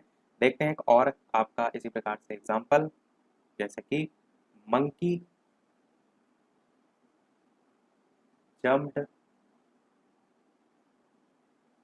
Dash the tree. यहाँ पर आप क्या लिखेंगे, ऑफ द ट्री। क्यों, बंदर पेड़ से कूदा, उसकी सतह मैंने अभी आपको बताया उससे अलग हो रहा है, तो वहां पर के सेंस में भी आपका इसी प्रकार से यूज होता है। इसी प्रकार से और भी एग्जांपल हो जाएंगे, जैसे हम कहते हैं ना टेबल से कप हटा दो, move the cup of the table, तो ऑफ वहां पर भी आ रहा है, वहां से भी आप जो सरफेस है उससे अलग कर रहे हैं, तो वहां पर भी आपका ओ डबल एफ वाला जो है वो आएगा। अच्छा, एक सेंस आपका यहाँ से ये भी निकलता है क्या, कि किसी तरीके से दूर रहने के अर्थ के सेंस में भी आपका यूज होता है, सरफेस वहां पर भी आपका अलग होगा। जैसे हम कहते हैं ना कि फूलों से दूर रहो, मैं यहाँ पर लिख देता हूँ, क्या कहते हैं हम, फूलों से दूर रहो, यानी कि आप कहेंगे उसे कि कीप डैश द फ्लावर्स। तो यहाँ पर भी अगर आप देखेंगे, यहाँ पर भी FLOWERS, यहाँ पर भी आप देखेंगे तो दूर रहने की बात की जा रही है, सरफेस से अलग होने की बात की जा रही है। और मैंने अभी आपको बताया भी कि जब दूर रहो के अर्थ की बात की जाए तो वहाँ भी आपका ओ डबल एफ ऑफ वाला ही आता है, यानी कि कीप ऑफ द फ्लावर्स आपका सही हो जाएगा। तो आपके इसमें इतने ही रूल थे, और जो आपके प्रपोजिशन है वो हम देखेंगे जो है वो अगले वाले नेक्स्ट पार्ट में। जो मैंने पिछले वाले पार्ट में एक सेंटेंस पूछा था, सबसे पहले बात करते हैं उसके आंसर की, उसके बाद हम पूछेंगे एक और इस वीडियो का भी। सेंटेंस पिछला वाला था, I prefer milk dash T, ये डीएलएड में पूछा गया था, वही मैंने पूछा था। और देन और टू में सबसे ज़्यादा कंफ्यूजन के लिए अगर बात करें आंसर की, तो टू आपका बिल्कुल सही हो जाएगा, तो जिसने इसने टू आंसर दिया था उसका बिल्कुल सही था। तो एक्चुअल में होता क्या है, इसका एक रूल होता है कि यहाँ पर जो प्रिफर है ये आपका वर्ब एक टू जो है प्रपोजिशन इसी के साथ आता है, तो आप क्या इसको कह सकते हैं कि द वर्ब जो प्रिफर है वो always takes the preposition to after it, तो इसी के साथ ही आता है, तो इस चीज को याद रखिएगा। I prefer milk to tea आपका सही होगा, देन टी जो है वो नहीं होगा। सुनने में देन सही लगता है पर आपका टू टी जो है वो होगा। तो फ्रॉम को समझते हैं, सबसे पहले कहाँ पर कंडीशन क्या लगती है, वो लगती है किसी जगह से के संबंध में, किसी जगह से। इसी को हम इंग्लिश में क्या कह सकते हैं कि from some place, from some place. जैसे मैं आपसे कहूँ कि मैं देहरादून से आ रहा हूँ, मैं लखनऊ से आ रहा हूँ, तो I am coming from Dehradun, तो किसी जगह से की जब बात आती है, किसी प्लेस से की बात आती है, तब वहाँ पर आपका फ्रॉम जो है वो लगता है। इसी का एक एग्जाम्पल हम देखते हैं, जैसे मैं यहाँ पर लिखूँ कि दे केम डैश पार्क, तो हिंदी के आप कहेंगे कि वे पार्क से आए, तो आपका यहाँ पर क्या आ जाएगा, फ्रॉम जो है आपका आ जाएगा। तो इस प्रकार से आपके प्रश्न यहाँ से पहली कंडीशन पर बेस्ड जो है वो पूछे जा सकते हैं। बात करते हैं हमारी तो दूसरी कंडीशन, जब यहाँ पर क्या हो, किसी समय से, यहाँ पर इंग्लिश आप क्या कह सकते हैं कि पॉइंट ऑफ टाइम। अब यहाँ समझिए, जैसे मैं आपसे कहूँ कि मैं कल से काम करूंगा, यानी कि I will work from tomorrow, particular एक टाइम की बात की जा रही है, पॉइंट ऑफ टाइम की बात की जा रही है, किसी समय से करने की बात की जा रही है, तो वहां सभी जगह आपका फ्रॉम जो है वो लगेगा। एग्जाम्पल देखते हैं, देखिए एग्जाम्पल ही आपके सेंटेंस में, यानी कि जो आपका डीएलएड का पेपर होगा उसमें पूछा जाएगा, मेन इसी की आपको प्रैक्टिस करनी है।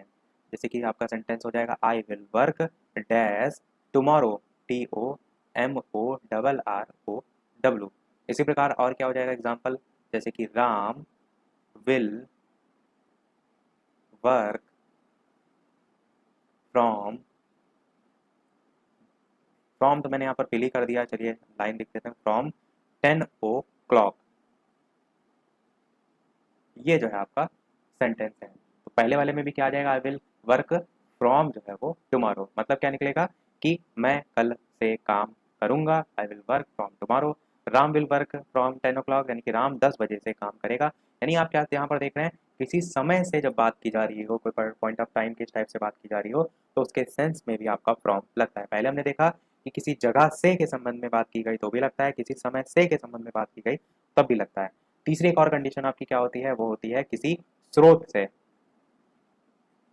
किसी स्रोत से।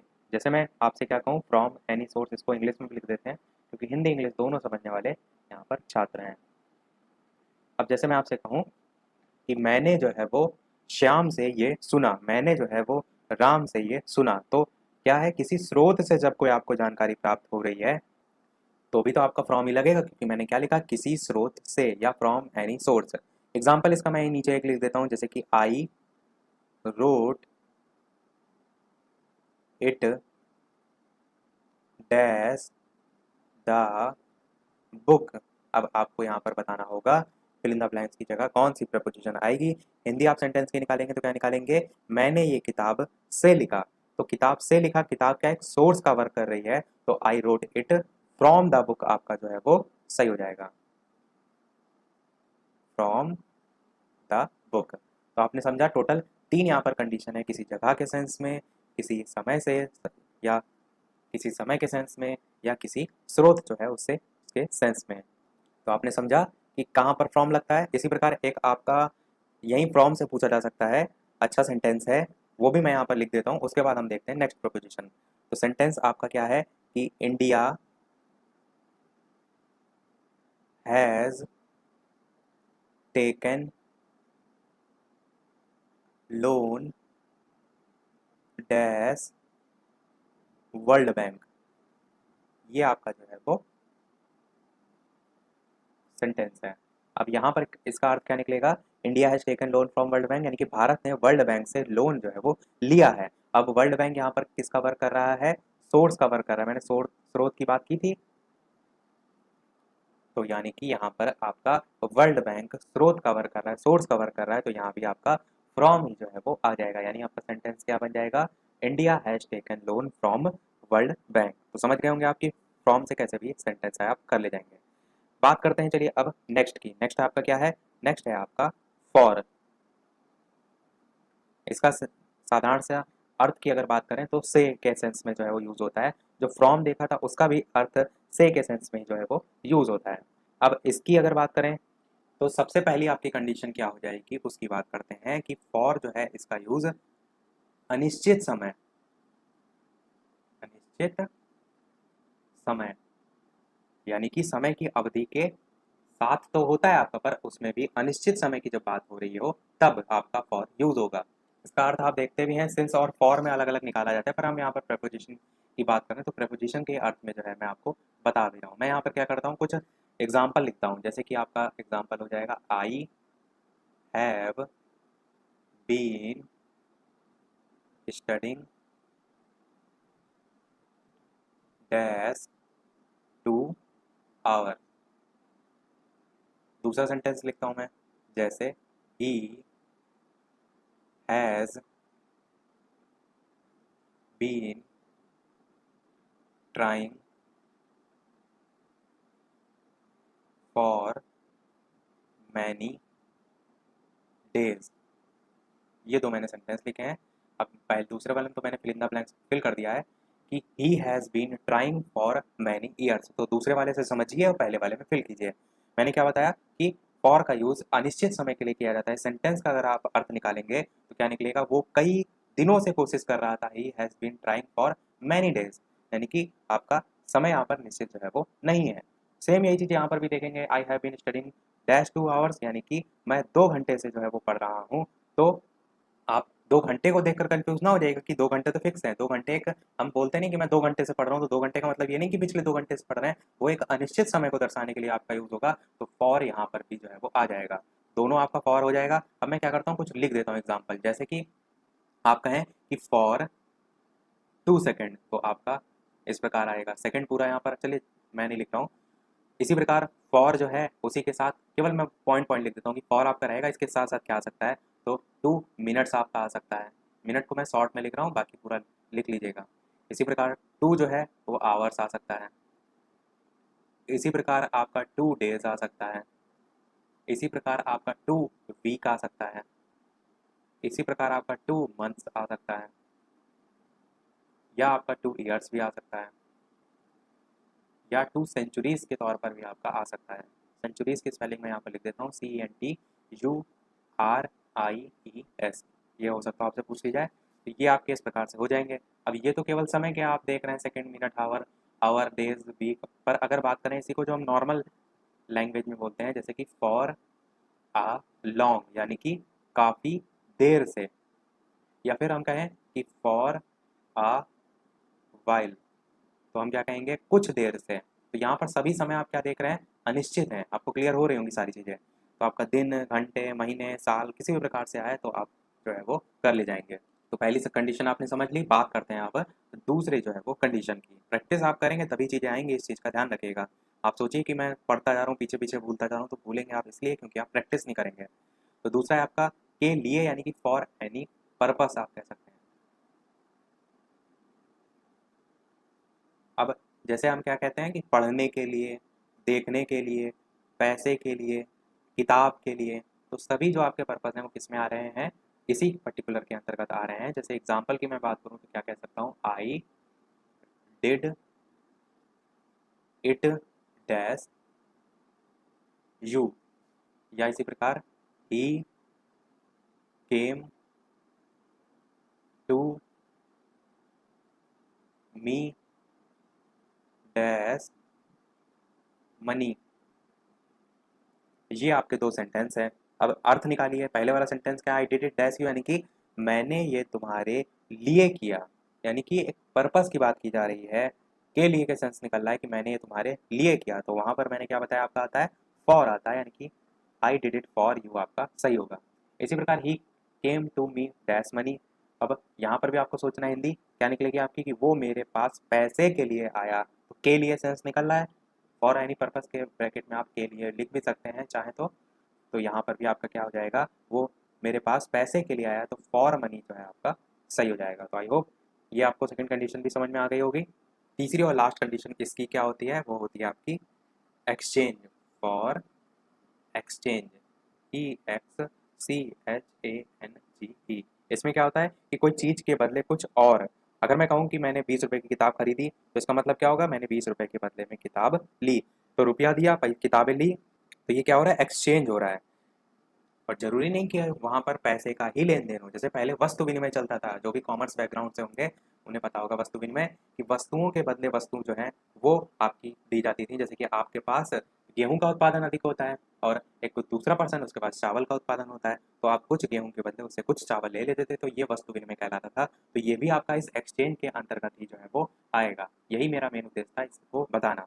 जैसे मैं आपसे एग्जाम्पल कहूँ, I gave a mobile dash ₹500। अब क्या इसका अर्थ निकलेगा कि मैंने 500 रुपये में मोबाइल दिया। अब एक्सचेंज हो रहा है यहाँ पर, तो आप क्या कहेंगे, एक्सचेंज की जब बात आएगी तो आपका फॉर जो है वो लग जाएगा। तो I gave a mobile for ₹500। इसी प्रकार ही बाउट अ पेन फॉर ₹5। ऐसे आपके जो है एग्जाम्पल हो जाएंगे। अब बात करते हैं हमारे नेक्स्ट प्रपोजिशन, और नेक्स्ट प्रपोजिशन है आपका एट। अब इसको समझते हैं। वीडियो पसंद आ रहा हो, चीज़ें सभी समझ में आ रही हो, तो वीडियो को लाइक अवश्य कर दीजिएगा। आप वैसे भी आपके एक लाइक से मुझे मोटिवेशन मिलता है, अच्छी अच्छी इन्फॉर्मेशन दे रहे हैं, तो एक लाइक तो आपका बनता ही है। अब बात करते हैं ऐड की। तो ऐड की सबसे पहली बात करें अगर कंडीशन की, तो सबसे पहले आपकी कंडीशन क्या हो जाएगी, पॉइंट ऑफ टाइम। तो अभी जैसे हमने पॉइंट ऑफ टाइम देखा था वो आपका अलग था, यहाँ पर इसको हम समझेंगे, ये आपका थोड़ा सा अलग है। यहाँ पर निश्चित समय जो है उसके साथ आप कह सकते हैं ऐड का यूज होता है। जैसे मैं आपसे कहूँ कि I was born dash 2 o'clock, इस टाइप से आपका होगा। तो एक पॉइंट ऑफ टाइम की बात की जा रही, तो यहाँ पर आपका एट जो है वो आएगा। I was born at 2 AM PM भी आप इसमें आगे इस प्रकार से जोड़ सकते हैं, वो क्लॉक करके भी जोड़ सकते हैं। इसी प्रकार और अगर एग्जाम्पल की बात करें तो आप क्या कह सकते हैं, he will come home dash 10 AM। यहाँ पर क्या होगा आपका कि वो सुबह 10 बजे घर आएगा, तो यहाँ पर भी एक पॉइंट ऑफ टाइम, एक निश्चित समय की बात हो रही है, तो यहाँ पे आपका एट जो है वो आ जाएगा। आई वॉज बॉर्न एट 8 यानी कि मैं 2 बजे पैदा हुआ था, तो वो आपका भी पॉइंट ऑफ टाइम की बात की जा रही, तो वहाँ पर भी एट आ जाएगा। तो ये आपकी हो गई पहली कंडीशन। अब बात करते हैं दूसरी कंडीशन की। दूसरी कंडीशन है आपकी विद स्मॉल प्लेसेस, यानी कि जो आपकी छोटी जगह हैं उनके साथ एट का यूज किया जाता है। जैसे मैं आपसे कहूं कि I stayed dash A hotel, यानी आपका क्या होगा, मैं एक होटल में जो है वो रुका। अब मैं यहाँ पर देखिए अर्थ निकल रहा है, और ऑप्शन में इन और एट दोनों दिया होता है, तभी मैंने आपसे कहा कि आपको रूल रेगुलेशन सब पता होंगे, कौन कौन सी कंडीशन कहाँ फिट होती है, तब आप एकदम सही लगाएंगे। अर्थ तो आपका निकलता है एक ही जैसा, तो यहाँ पर I stayed at a hotel जो है वो सही हो जाएगा। विद स्मॉल प्लेसेस में होटल आपका एक स्मॉल प्लेस होता है, तो उसके सेंस में यूज जो है वो होता है। और क्या क्या होता है, जैसे कि आप कहेंगे एट के साथ आपका बस स्टॉप हो जाएगा, या आपका एट के साथ और चेयर हो सकता है, एट द चेयर। अब यहाँ पर ही एक कंडीशन आती है बहुत सी अच्छी, वो मैं आपको बताता हूँ कि ऐसा भी हो सकता है कि एक ही पर्टिकुलर सेंटेंस में छोटी और बड़ी दोनों जगहों के बारे में बताया गया है, तब आप क्या करेंगे। तो आपको ध्यान रखना है, छोटी और बड़ी दोनों जगहों में अगर बात की गई है, तो जो छोटी जगह है उसके साथ आपका एट आएगा, और जो बड़ी जगह है उसके साथ आपका इन आएगा। इसका एग्जाम्पल ध्यान से समझिएगा, मैं सब यहाँ पर रब कर रहा हूँ। एग्जाम्पल मैं लिखता हूँ, जैसे I live dash Rohini which dash Delhi. ये जो है आपका सेंटेंस है, यानी कि मैं रोहिणी में जो है वो रहता हूँ, जो आपका जो है वो दिल्ली में है। ये आपका सेंटेंस है कि मैं रोहिणी में रहता हूँ जो दिल्ली में। अब यहाँ पर आप देख रहे हैं जो रोहिणी है वो आपकी छोटी जगह है, और जो दिल्ली है वो आपकी बड़ी जगह है। तो आपको मैंने क्या बताया, जो छोटी जगह है उसके साथ, या कह सकते हैं उसके पहले जो है आपका एट आएगा, और जो बड़ी जगह है उसमें आपका इन आएगा। इस चीज़ का ध्यान रखिएगा, इससे आपका कंसेप्ट जो है अच्छे से क्लियर हो रहा है। बात करते हैं इसी एट के नेक्स्ट कंडीशन की, वो होती है आपकी विद नाइट, यानी कि रात, और आप क्या कह सकते हैं दोपहर के साथ। रात या दोपहर जो है उसके सेंस में भी आपका एट जो है वो यूज होता है। जैसे वी स्टडी एट नाइट हम बोलते हैं, यानी कि हम रात में पढ़ते हैं, इन नहीं बोलते हैं। तो आपने क्या देखा, रात के सेंस में भी यूज होता है। और यही चीज अगर नून के संबंध में कहें तो I was there at noon, यानी कि मैं दोपहर में वहां था, तो वहां पर भी आपका एट ही जो है वो आता है। एक और आपकी देखते हैं इसी में कंडीशन, वो होती है to tell the cost of something, यानी कहने का मतलब है कि मूल्य बताने में भी आपका एट का यूज जो है वो होता है। जैसे मैं आपसे कहूँ कि the fruit is selling at ₹10 पर केजी, यानी कि जो फल है वो 10 रुपए किलो बिक रहा है, तो वहां पर आपका एट जो है यही जो है वो यूज होगा।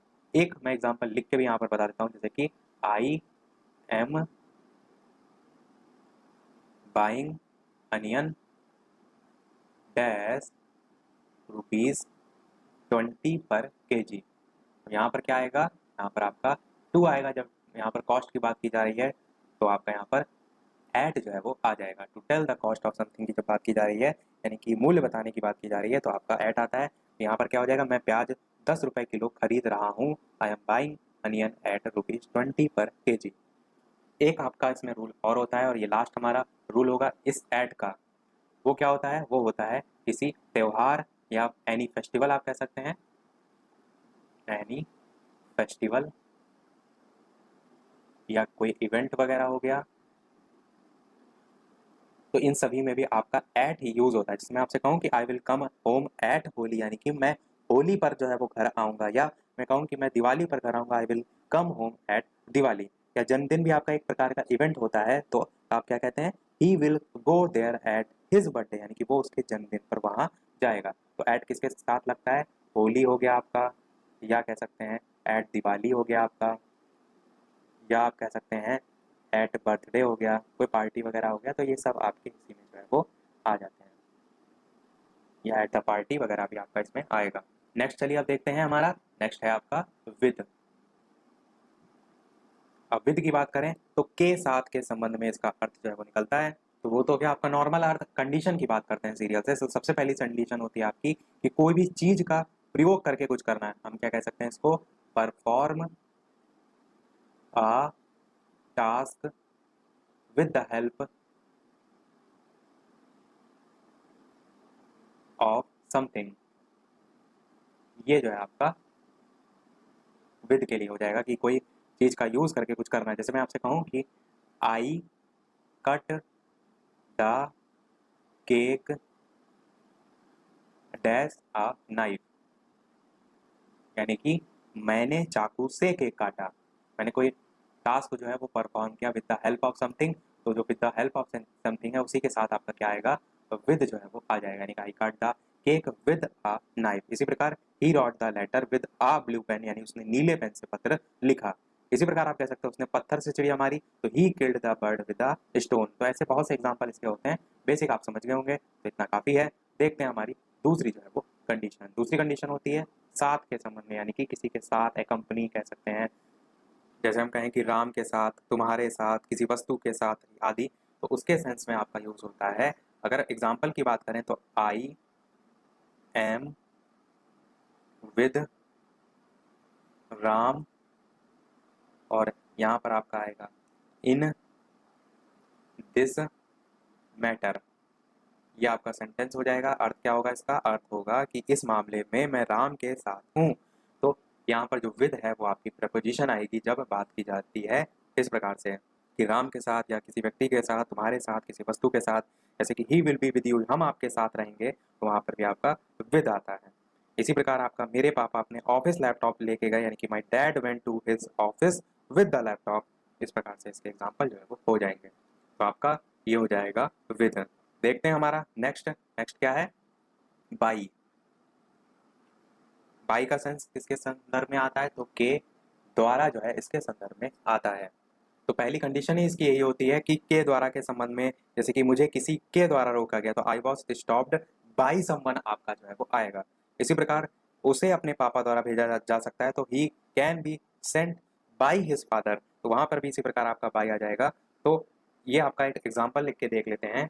जैसे आपका एग्जाम्पल क्या हो जाएगा, this has been broken by Rahul. ये आपका सिंपल सा सेंटेंस है, यानी कि यह श्याम के या राहुल के द्वारा तोड़ा गया है। तो यहाँ पर आप क्या देख रहे हैं, बाई आ रहा है, और के द्वारा के सेंस में मैंने आपको बताया आपका यही जो है, यानी कि बाई जो है वो आता है।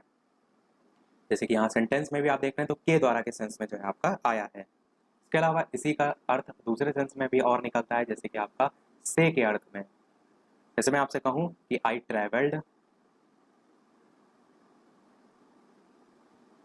बाई बस, यानी कि बाई जो है आपका फिल इन द ब्लैंक में आ जाएगा, मैंने बस से यात्रा की। तो यहाँ पर से अर्थ निकल रहा है, के द्वारा भी आप कह सकते हैं, मतलब वही है, पर जो एक्चुअल अर्थ निकल रहा है उसकी यहाँ पर मैं बात कर रहा हूँ। तो किसी वाहन से सफर करना, ट्रेवल बाई सम व्हीकल भी आप इस कंडीशन में लिख सकते हैं, यानी कि इस पर्टिकुलर शर्त में लिख सकते हैं। जैसे कि आपका बाई बस हो गया, या बाई कार हो गया, या बाई प्लेन हो गया। तो इसीलिए मैंने आपसे कहा कि किसी भी वाहन से सफर करने के अर्थ में आपका बाई जो है वो इस प्रकार से यूज हो जाएगा। तो यहाँ पर आप से के साथ में लिख भी सकते हैं। नेक्स्ट अगर कंडीशन की बात करें तो वो होती है तक के अर्थ में। इसकी बात करें तो आप क्या कहेंगे, समय के साथ केवल, और उसके साथ साथ फ्यूचर इंडेफिनिट टेंस, मैंने टेंस आपको बता दिए हैं, पढ़ा दिए हैं।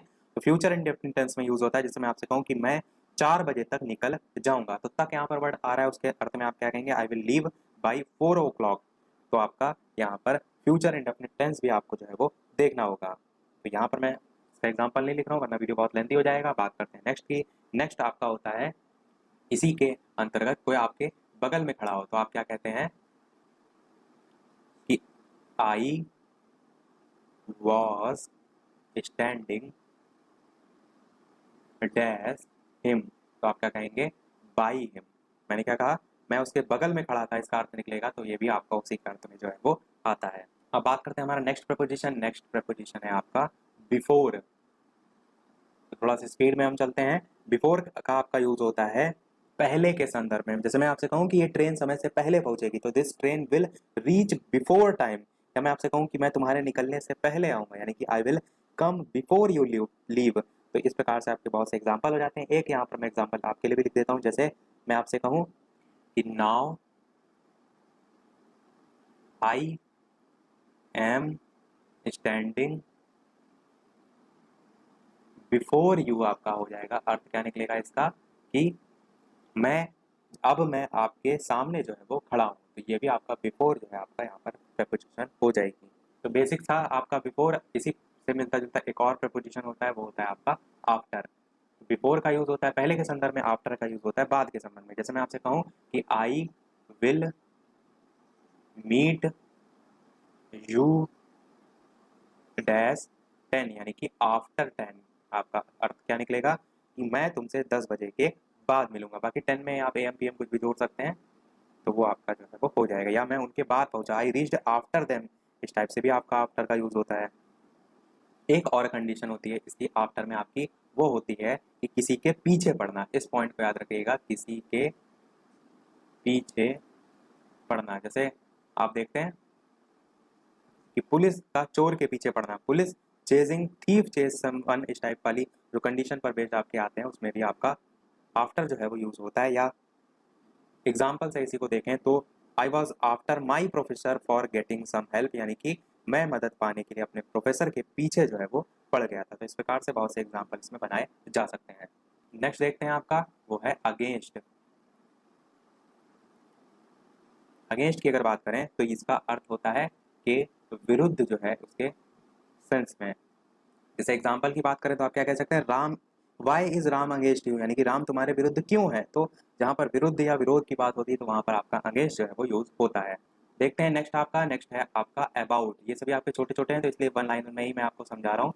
अबाउट का अगर अर्थ की बात करें तो बारे में किसी के हम जब बात करते हैं तो वहां पर उस सेंस में यूज होता है। जैसे आप कहते नहीं है कि tell me about your city, tell me about your success, कि अपनी सफलता के बारे में बताओ, अपने शहर के बारे में बताओ। तो वहां पर हम के बारे में बात कर रहे हैं, अबाउट वहां पर इसीलिए आपका यूज हो जाता है।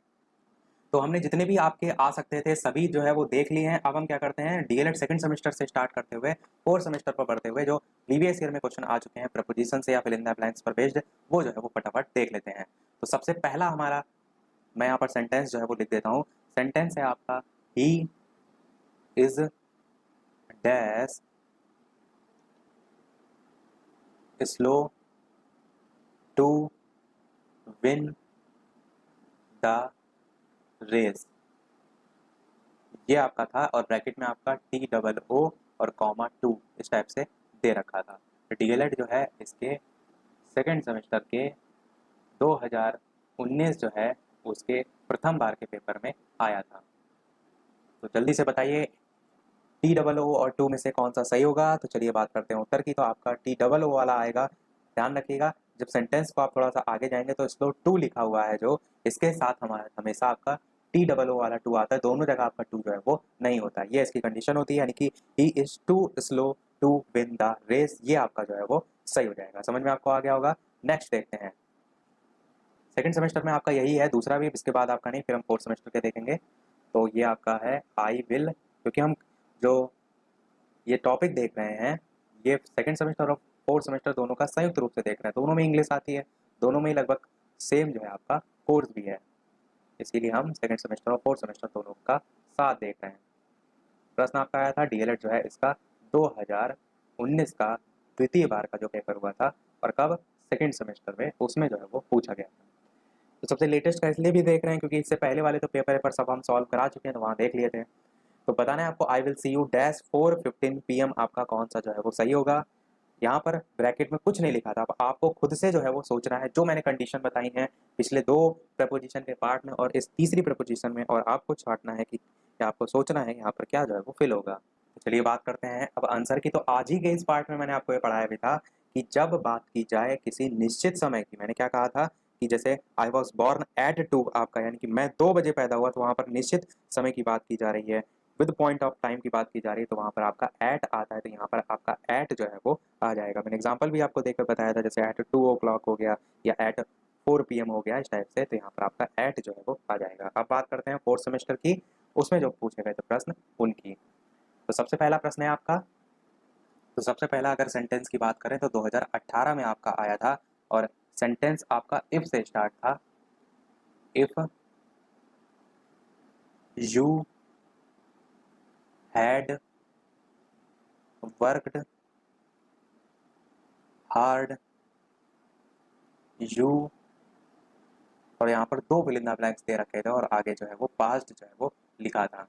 तो ये आपका एक प्रकार से आप सेंटेंस कंप्लीट करने के सेंस में कह सकते हैं। बात हम तो प्रपोजिशन की कर रहे हैं, पर आपका फिल इन द ब्लैंक्स से ही आया था। मैंने आपसे कहा कि फिल इन द ब्लैंक्स हो गया या प्रपोजिशन से, दोनों जो टाइप के प्रश्न आए उनको हम इसमें कुछ देख लेते हैं, जिससे थोड़ा सा आपको अंदाजा लग जाएगा। तो ये आपका फोर्थ सेमेस्टर में जो है वो पूछा गया था। तो बात करते हैं चलिए अब आंसर की। तो if you had work hard, you यहाँ पर आपका वुड हैव पास्ट आएगा। मैंने सारे टेंस वगैरह इसीलिए पढ़ा दिए थे, कहाँ पर कौन सी हेल्पिंग वर्ब आएगी, कहाँ पर कौन सी चीज आएगी, वो सारी मैंने क्लियर जो है वो कर दी थी। अब बात करते हैं प्रपोजिशन ही पर जो आपका प्रश्न पूछा गया था उसकी। प्रपोजिशन पर प्रश्न आपका पूछा गया था, ही कॉन्ग्रेचुलेटेड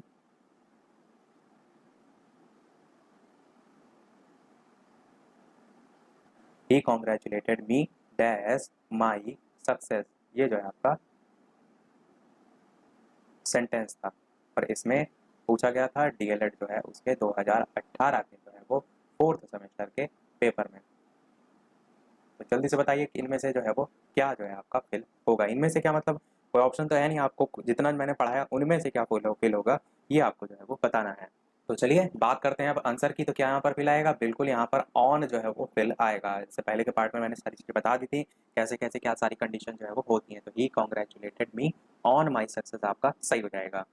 नेक्स्ट देखते हैं हमारा जो प्रश्न आया था, सेंटेंस में आपका लिखा हुआ था कि कंप्लीट द फॉलोइंग सेंटेंस, और सेंटेंस आपका इस प्रकार से था कि he is ill dash fever. इस प्रकार से आपको फिल करना था। प्रश्न आया था 2019 में फोर्थ सेमेस्टर में, और उसके साथ साथ डीएलएड में। तो जल्दी से बताइए कौन सा सही होगा। मैं लगभग 5 से 10 सेकंड का इसलिए समय दे रहा हूँ कि ताकि आप सोच सकें और जल्दी से कमेंट में टाइप कर सकें। तो चलिए बात करते हैं उत्तर की। इसको भी हमने पढ़ा, क्या पढ़ा, फ्रॉम आपका जो है वो आएगा, से का सेंस लगता है के लिए, आपका फॉर में लगता है पर फ्रॉम में से का सेंस आता है। जैसे कि Ankit has come from Delhi, India has taken loan from world bank. मैंने आपको एग्जांपल भी एक इस प्रकार से बताया था कि भारत ने वर्ल्ड बैंक से लोन लिया, तो यहाँ पर he is ill from fever आपका जो है वो सही हो जाएगा। तो देखते हैं एक और अगला और इस वीडियो का लास्ट जो है वो प्रश्न। इसके बाद एक प्रश्न हम आपसे पूछेंगे, और ये जो प्रश्न है वो आपका सन 2019 में ही पूछा गया था फोर्थ सेमेस्टर डीएलएड में, और बहुत ही अच्छा सेंटेंस था। सेंटेंस था आपका क्या, ही क्वेरल्ड, QUARRELLED। स्पेलिंग का सदैव याद ध्यान रखिएगा। He quarrelled dash a tribal TRIVAL matter. ये जो है आपका सेंटेंस था 2019 फोर्थ सेमेस्टर डीएलएड के पेपर में जो है वो पूछा गया था। अब जल्दी से सोचिए, जल्दी से बताइए कि कौन सा यहाँ पर जो है वो फिल होगा। इसका अर्थ क्या निकलेगा वो अगर आप निकाल ले जाएंगे तो आप आसानी से जो है वो कर लेंगे। बात करते हैं चलिए अब आंसर की। तो यहाँ पर आपका फिल होगा ओवर। ओवर के सेंस में मैंने क्या बताया था कि ऊपर के सेंस में इसका भी यूज होता है, पर कोई चीज टच ना करे। जैसे मैंने आपको बताया था कि the clock is over Madhur head, इस टाइप से इसके एग्जाम्पल जो है वो होते हैं कि घड़ी मधुर जो है उसके सिर के ऊपर है। इस सेंस में यूज होता है और अलग अलग सेंस में यूज होता है। पर अगर इस सेंटेंस की मीनिंग की बात करें तो आप क्या कहेंगे कि ही क्वारल्ड, ही मतलब उसने, क्वारल्ड मतलब जो है लड़ाई की, ओवर अ यानी ट्राइवल मेथड, ट्राइवल जो है वो मैटर यानी कि कोई एक तुच्छ से टॉपिक को लेकर या तुच्छ सी बात को लेकर। हम कहते नहीं कि आप, बहुत से लोग कहते हैं कि अरे तुमने इतनी छोटी सी बात पे लड़ाई कर ली, तो बस उसका यही मेन मतलब इसका, इस सेंटेंस का अर्थ जो है वो निकलेगा कि he quarrelled over a trivial method. Trivial का मतलब ही होता है तुच्छ जो है, तो यहाँ पर आपका ओवर जो है वो आ जाएगा। तो सभी लगभग मैंने जो लेटेस्ट के आ चुके हैं प्रश्न वो जो है वो करा दिए। अब मैं एक प्रश्न आपसे भी पूछूंगा, जैसा कि सभी वीडियो में हम आपसे एक ना एक प्रश्न पूछते हैं, पर उस प्रश्न को पूछने से पहले सेंटेंस पूछा था, और वो सेंटेंस था the fan is dash my head. ये मैंने जो है वो पूछा था। और बात करें आंसर की तो यहाँ पर ओवर जो है वो फिल होगा। यहाँ पर मैंने वही चीज अभी जो आपको बताई कि जब कोई चीज आपके ऊपर आ रही हो टच आपको ना करे, जैसे fan is over my head यानी कि जो पंखा है मेरे सिर के ऊपर है, वो टच तो कर नहीं रहा है। तो सारी चीजें हमने देख ली। सबसे पहले हम सेकंड सेमेस्टर से कोर्स में ही आपके यानी प्रीवियस ईयर में क्वेश्चन आया था उसको पूछते हैं, उसके बाद फोर्थ सेमेस्टर में प्रेपोजिशन से जो क्वेश्चन आया था उसको पूछेंगे, ताकि आपको अंदाजा भी लगे कैसे कैसे क्वेश्चन आपके जो है लेटेस्ट में एकदम पूछे गए, क्योंकि 27 अप्रैल 2022 ये सबसे लेटेस्ट वाला डीएलएड सेकंड सेमेस्टर का पेपर था। तो यहाँ पर फिल इन द ब्लैंक्स करके आपको क्वेश्चन आया था, Rita dash for Mumbai yesterday. कोई आपका ऑप्शन नहीं था कि एबीसीडी में छाटिए, डायरेक्ट ऐसे फिल इन द ब्लैंक्स पूछी गई थी। तो इसका क्या आंसर होगा, जो भी सेकंड सेमेस्टर के छात्र हैं अपना आंसर वीडियो के मेन कमेंट में टाइप करके जो है वो आपको बताना है। फोर्थ सेमेस्टर का भी देखते हैं, और ये जो फोर्थ सेमेस्टर का है ये आखिरी हमारा प्रश्न होगा, इसलिए जो भी चैनल से नए हो, वीडियो पर नए हो, सब्सक्राइब करके अवश्य जुड़ जाइएगा, ताकि आगे आने वाला कोई वीडियो आपसे मिस ना हो। वीडियो लाइक शेयर सभी लोग अवश्य करते रहिएगा, हमें मोटिवेशन आपके लाइक शेयर से मिलता रहे। टेलीग्राम चैनल से नहीं जुड़े हो बालाजी स्टडी अड्डा सर्च करके जुड़ सकते हैं। तो यह प्रश्न फोर्थ सेमेस्टर के लिए, जो the cat fell down dash the well in from into of, ऐसा नहीं कि जो सेकंड सेमेस्टर के लिए पूछा वो सेकंड सेमेस्टर वाले बताएंगे, फोर्थ वाले भी सेकंड सेमेस्टर वाला बता सकते हैं और सेकंड सेमेस्टर वाले भी फोर्थ सेमेस्टर वाला क्वेश्चन बता सकते हैं।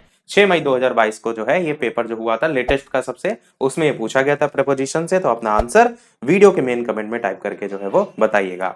तो आज के वीडियो में इतना ही रखते हैं। यदि कोई प्रश्न हो कोई तो आप वीडियो के मेन कमेंट में पूछ लीजिएगा, हम अगले वाले वीडियो में शामिल कर लेंगे, तो कमेंट में ही आपको आंसर दे देंगे। और यदि कोई प्लेलिस्ट आपको ना मिल रही हो ढूंढने से, चाहे मैराथन की हो, चाहे एमसीक्यू की हो, वन लाइनर की हो, सेकंड सेमेस्टर हो या फोर्थ सेमेस्टर, तो भी कमेंट कर दीजिएगा। मैं आपको पूरी लिंक जो है मैथ से लेकर के इंग्लिश साइंस सारी के सब जो है प्रोवाइड करा दूंगा। तो आज की वीडियो में इतना ही रखते हैं, फिर मिलते हैं अगले वीडियो में कुछ नए प्रश्नों के साथ, नए टॉपिक के साथ। तब तक के लिए सभी को नमस्कार, जय हिंद और सभी को